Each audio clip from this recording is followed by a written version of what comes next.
I'm here in Anfield and I'm going to surprise some fans. You've got a bit of an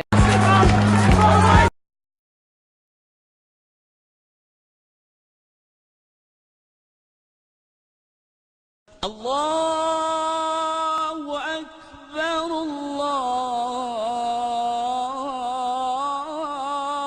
Akbar. Bismillah wa salatu wa salam à Rasulullah. S'efforcer de monter au ciel. Découverte scientifique dans le Coran, présentée par notre frère suisse converti à l'islam. Au nom de Dieu, le tout clément, le tout miséricordieux. Allah exalté soit-il dit, et puis quiconque Allah veut guider, il lui ouvre la poitrine à l'islam. Et quiconque il veut égarer, il rend sa poitrine étroite et gênée, comme s'il s'efforçait de monter au ciel. Ainsi Allah inflige sa punition à ceux qui ne croient pas. Sourate les Bestiaux, verset 125. La vérité scientifique. L'on ignorait auparavant que l'atmosphère était composée de plusieurs couches, jusqu'à ce que Pascal arrive à prouver en 1648 que la pression de l'air baisse au fur et à mesure que l'on prend de l'altitude. Plus tard, il s'avéra que les couches les plus basses de l'atmosphère sont les plus denses. Ainsi, 50% des masses de gaz atmosphériques se trouvent entre le sol et l'auteur de 20 000 pieds d'altitude, et 90% de cette masse se trouve entre le sol et l'auteur de 50 000 pieds d'altitude, raison pour laquelle la densité baisse au fur et à mesure que l'on s'élève, et l'air diminue petit à petit jusqu'à complètement manquer dans l'espace. À moins de 10 000 pieds d'altitude, l'homme n'a aucun mal à respirer. Et il est même possible que l'appareil respiratoire s'acclimate à une hauteur de 10 000 à 25 000 pieds d'altitude.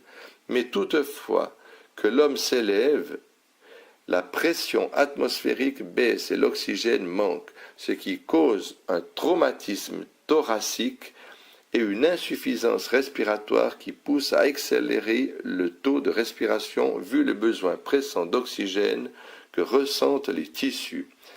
Si l'on n'arrive pas à satisfaire ce besoin d'oxygène, malgré l'accroissement de la demande des cellules qui en ont besoin pour l'accomplissement de leurs fonctions, l'on souffre d'un trouble respiratoire aigu causé par le manque d'oxygène.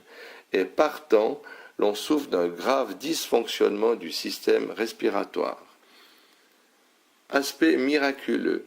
Il va de soi qu'au moment de la révélation du Coran, l'homme ignorait tout de la composition des gaz dans les diverses couches de l'atmosphère. Et partant, il ignorait également la baisse de pression dans les couches supérieures de l'atmosphère et la baisse de la densité de l'oxygène qui est indispensable à la vie humaine. Ce faisant, l'homme ignorait l'effet de ces phénomènes sur la respiration et la vie.